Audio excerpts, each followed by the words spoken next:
So as you know, we're going to be talking about the signs before the Day of Judgment. In order to talk about the signs before the Day of Judgment, you really have to talk about some guidelines. Because without the guidelines, anybody can be anybody. And that's why it's so important to always cover the ground rules before you start speaking about the signs before the Day of Judgment. I want to start off with a hadith in Sahih Muslim. Abu Hurairah radiallahu anhu narrates, and Nabi sallallahu alaihi wasallam said, the best day on which the sun has risen is Friday. On that day Adam was created, and he was entered into Al-Jannah on that day. وَفِيهِ أُخْرِجَ مِنْهَا, and he was also taken out of Al-Jannah on a Friday. And the last hour, yani the Day of Judgment, will be on a Friday. So what if, let's say you have a roommate, you wake up Wednesday, you ask him, did you pray Fajr? He tells you no. You thought, okay, why didn't you pray Fajr? He says, because I know the Day of Judgment is not going to be today. Today is Wednesday. The Day of Judgment, according to the hadith in Sahih Muslim, will be on a Friday. So if it's on a Friday, it's not today, I'm safe. Here you would tell him, don't worry about the big Day of Judgment, worry about your Day of Judgment. Because the Nabi sallallahu alaihi wasallam said, whoever dies, his day of resurrection has already started. Look at this in Sahih Bukhari. A man asked the Prophet sallallahu alaihi wasallam about the Day of Judgment. Ya Rasulullah, mata as-sa'a, when will the hour be? Now, he lives, thousands of years before the Day of Judgment, and he's not going to be alive when the big Day of Judgment happens. And the Prophet doesn't even know the date. But suppose he knew it and told it to him, would he benefit from it?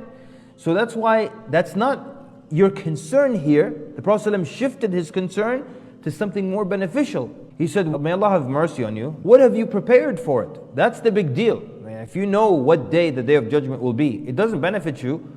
What benefits you now is how do you prepare for it? And the fact that your Day of Judgment can begin at any time, that is really your concern. And that's why it's interesting. In one narration, the companion said the Prophet ﷺ would talk about the Dajjal so much that we'd think he's hiding right behind those trees. And then another time, Nabi sallallahu alaihi wasallam came out and he found the companion sitting talking about the Dajjal. And then he tells them, should I tell you of something that I'm more concerned for you than the Dajjal? And hidden shirk is when someone shows off or does an act of worship to show off to people, not to Allah Azza wa Jal. So look at what the balance here. Sometimes the Prophet ﷺ would talk about it like it's right there, and then the next time he wants your focus not to be something that you probably will not encounter, but to focus on something that will affect you and your life. The first and most important thing, now we're going to talk about the minor and major signs, and I'm going to talk about just maybe a few of the minor signs and use them primarily in examples, and then we're really going to be focusing on the major signs before the Day of Judgment. And for those who wanted something on a lighter note, look, some people are saying these are the ends of times, or this is the end of the world, or Mahdi is going to show up any minute. The Mahdi is always going to show up at any minute. And every generation always believed, or many generations believed that the Mahdi is going to show up in their times. There was one of the scholars, and this is hundreds of years before us, he was certain that the Mahdi will show up during his time, and he used to tell his students, when you see the Mahdi, tell him I said Assalamu alaikum. I know that if Mahdi might come in my lifetime, if I die, he will certainly come in your lifetime. If you see him, give him salams. And this was hundreds of years ago. We know people today who believe, and I'm talking about legitimate, knowledgeable students of knowledge, who believe the Mahdi will show up at our times, or the Dajjal will show up at our times. But there's many things that happen before the Dajjal shows up, and most all of them have not happened. And things that happen before the Mahdi shows up, and they haven't happened either. So what we have to do with the signs of the hour, the major and minor signs, and I'm going to explain in a little bit the difference between the two. Number one, you have to believe all the signs, as long as they're from an authentic source, meaning they're from the Quran or from the authentic Sunnah, then you have to believe. That's your only obligation. The fact that I believe something doesn't mean I have to know the inner workings of it and I have to explain it to everybody. I believe in the beast. And Allah subhanahu wa ta'ala mentioned the dabba. We brought out a beast from the earth that speaks to people. So that's in the Quran. The Prophet ﷺ mentioned it in the authentic hadith. Now, my job is to believe in the emergence of the beast. Now someone might come to me and say, so you believe, you're Muslim, you believe in that? Okay, now explain to me. What species is it? What is this beast that speaks languages? And how is it under the ground? And where are its parents? And how does it eat? And how long has it been underground? And where is it right now? Why can't we find it?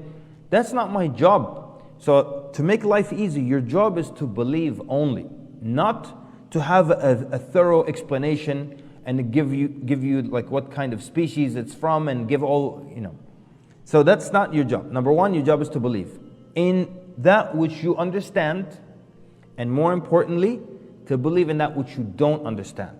Because that's when the real challenge comes. Everybody can believe what they understand. But when you don't understand something and it's authentic, here are you going to believe or are you not going to believe? But there's going to be a time when the sun will rise from the west. Some people try to explain it and say, okay, when the sun rising from the west, it's not possible that the earth will spin the other way. So the sun rising from the west, meaning the light of Islam growing in the west and rising from the west. And it sounds promising, but here's a very big problem with it. One of the clear things when the sun rises from the west is that Allah does not accept anyone's tawbah anymore. So if Islam is growing in the west, why can't I make tawbah? It doesn't make sense, right? It has to fit. It has to fit all the descriptions. But if you don't understand something, it's not a reason to say it's not authentic or I don't believe it simply because I don't comprehend it. It's the world of the unseen. That's the nature of the world of the unseen. If you could fathom and explain every aspect of it and even see it, then it wouldn't be unseen. Another mistake people make is that they try to interpret every sign according to our present world today. And people are always guilty of that. So basically, one of the minor signs is that time passes quickly. So some people said, okay, that means there will be less barakah in time. Others said the day will get shorter. Now others said time passing quickly. In the old days, a lot of times they would refer to a distance using time. So they'll say, this person is the distance of 3 days, for example. They used to measure distance by days, by time. So with time now passing quickly, some scholars said that's means of transportation or faster means of transportation. So that what used to take 3 days, the journey of 3 days now can take you a few hours, or sometimes even less than an hour. If you're on a plane, even on a car, a journey of days on camelback, just a few hours and you're there and you're back again. So they're saying, look, here time passing quickly can mean faster means of transportation, or it can actually mean less barakah, less blessing in your day, so the hours pass and you don't get much done. The point is that this is a sign that could have been understood one way, and it also could have been understood according to the changes in our times. But not everything has to match our times. I'll give you an example. An-Nabi ﷺ mentioned in the hadith that the hour will not be established until predatory animals speak to people. Yani lions, tigers, and it will not be one incident or two, but a number of them. It's a common thing that these animals now are speaking to people. Now here, let's look at the rule we mentioned earlier. What if someone says that's not possible? Animals don't talk and wolves don't talk. Allah subhanahu wa ta'ala, did He not create animals that can speak? And you'll say yes.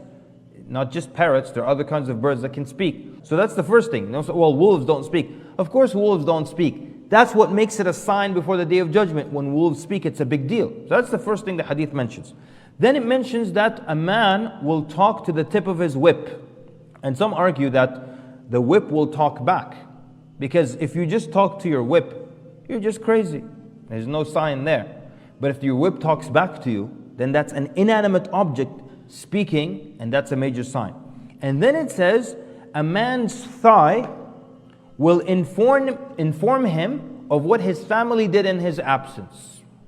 So people in our day and age, when they hear that, what do they understand immediately? Cell phones. Where do you keep your cell phone? Right here in your pocket, which is right near your thigh. And you pick it up and you call your family at home and they tell you what happened while you were gone. So khalas, that's the end of that.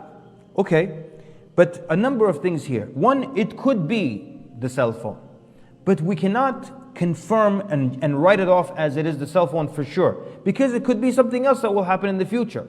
Why? Because number one, like, the cell phone is not such a miracle that it would be placed in the same hadith as wolves speaking and inanimate objects speaking, and then you calling your and it's not even your thigh telling you, really. It's your wife herself telling you, or your husband. When you pick up your phone, the device connects you to them and they tell you what happened. So that's not really the same, is it?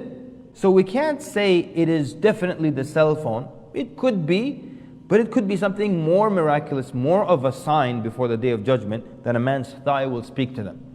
And again, my job is to believe in that. I'm not going to explain to you how it happens. Yani, how often does your thigh speak? What if it's talking too much?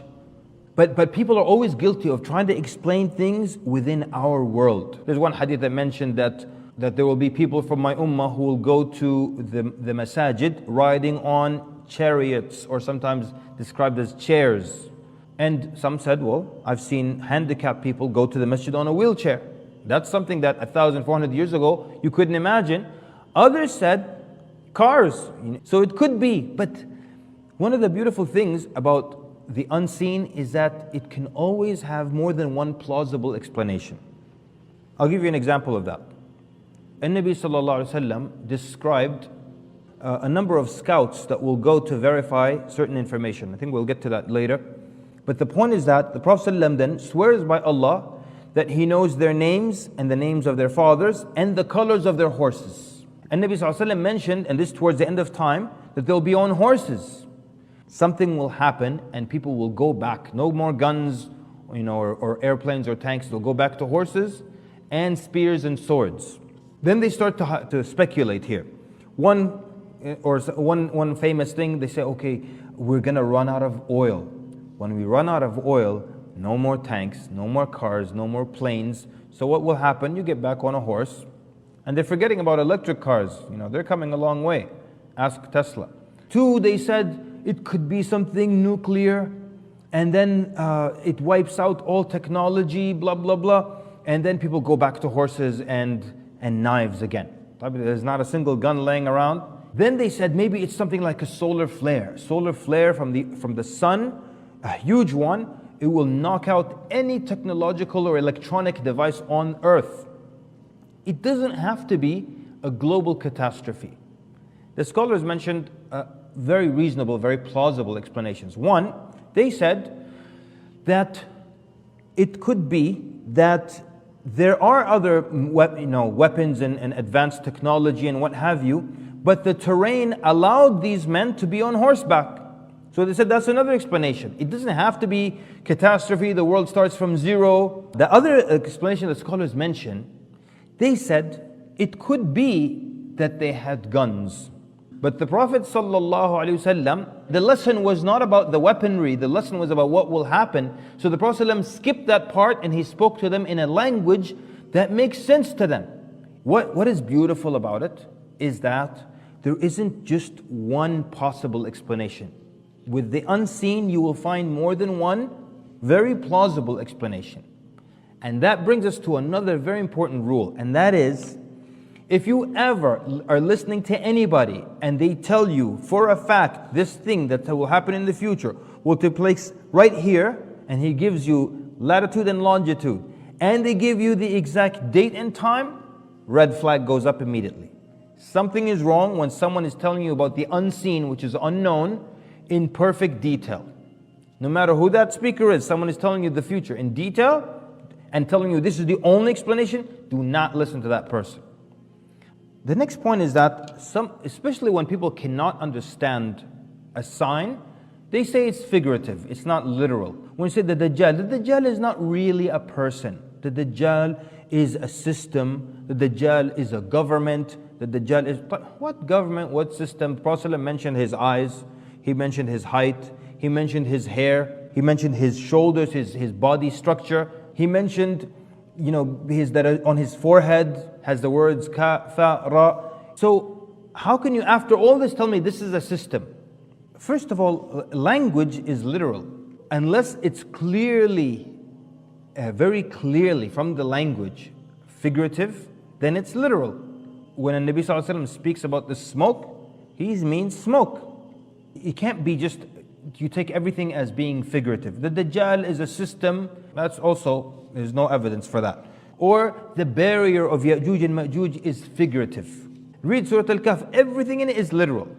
To show you that it's physical, there was actual work that was done, fire that was blown, things that were melted. And then after all this, oh, it's just figurative. That's not how it works. And that's why anyone who says, oh, this is figurative, that is figurative, doesn't really understand how the language works. Not just the Arabic language, but how language works. Allah subhanahu wa ta'ala purposely gave us a lot of details in some places and few details in other places. And He gave us as much detail as we need. For example, the Mahdi, we have so many details that if anyone says I'm the Mahdi, I can open up the details and say, okay, you don't have this, you don't have this, you don't have this, sorry, you're not the Mahdi. I'll tell you something interesting. After the Mahdi leads that Fajr prayer and Isa alayhi salam prays behind him, there is not a single narration about the Mahdi after that. You know why? You don't need to know anything about him after that. The superstar is here. Isa alayhi salam is here. Nobody cares about the Mahdi at that point. Then certain signs, Allah subhanahu wa ta'ala purposely gave us very little information. Like the beast. Very little information. Or like how Allah subhanahu wa ta'ala hid the location of Ya'juj and Ma'juj. Because guess what would happen if we knew exactly where Ya'juj and Ma'juj were today? We got to liberate these people. They'll give you some rights. Anyways, the companions, when the Prophet mentioned the smoke, some of them said the smoke happened because there was this famine in Mecca, and when the person would come out from the fatigue, everything would be hazy, and it would be as if there is smoke everywhere, but there wasn't smoke. But others believe the smoke is literal because the hadith describes when the believer like inhales it or experiences the smoke, they will just get like a sniffles, a runny nose. But the disbeliever will become bloated and their face will become black. So here you see it's something actual and literal. Anyways, in order for us to affirm that this is that sign, it has to fit all the descriptions. I said this earlier with the example of the Mahdi. To tell me you're the Mahdi, you have to fit all the descriptions. The fact that something is one of the signs before the Day of Judgment, it doesn't make it a bad thing. So this actually happened to me in class. Someone came to me and he said, I don't understand why those Arabs keep building skyscrapers. And this is one of the signs before the Day of Judgment. So why do they keep doing that? And of course the answer is that it is not haram. And the fact that it's one of the signs doesn't make it a bad thing. Not every sign before the Day of Judgment is a bad sign. Nabi Sallallahu Alaihi Wasallam said towards the end of time, a believer will hardly see a dream except it comes true. Is that a good or bad thing? So that's one of the signs, and it's not a bad thing at all. The Arabs competing in the construction of tall buildings, it's just one of the signs. It's neither bad nor good. So not everything is evil because it's from the signs of the Day of Judgment. What's interesting is that Nabi Sallallahu Alaihi Wasallam mentions the sign. We cannot link it to something or a specific event that took place, or we say this is it for sure, unless we said it matches all the signs. And then the other thing is that, I'll give you an example. The Nabi Sallallahu Alaihi Wasallam mentioned a fire that will erupt in Hijaz. And this actually did happen. It was a volcano that erupted, and anyone who's been to Medina or read the Seerah, you know that the Medina is in a volcanic area. Areas of jagged, rough volcanic rock on the sides of the city. So the Prophet mentioned a fire that will erupt in Hijaz, and its flames will be seen as far as Busra, not Al-Basra, because Al-Basra didn't exist at that time. But Busra is a city in Sham. It's about 100 kilometers away. And literally, when that fire broke out or the volcano erupted, people in Busra actually saw the flames. So we know this event took place.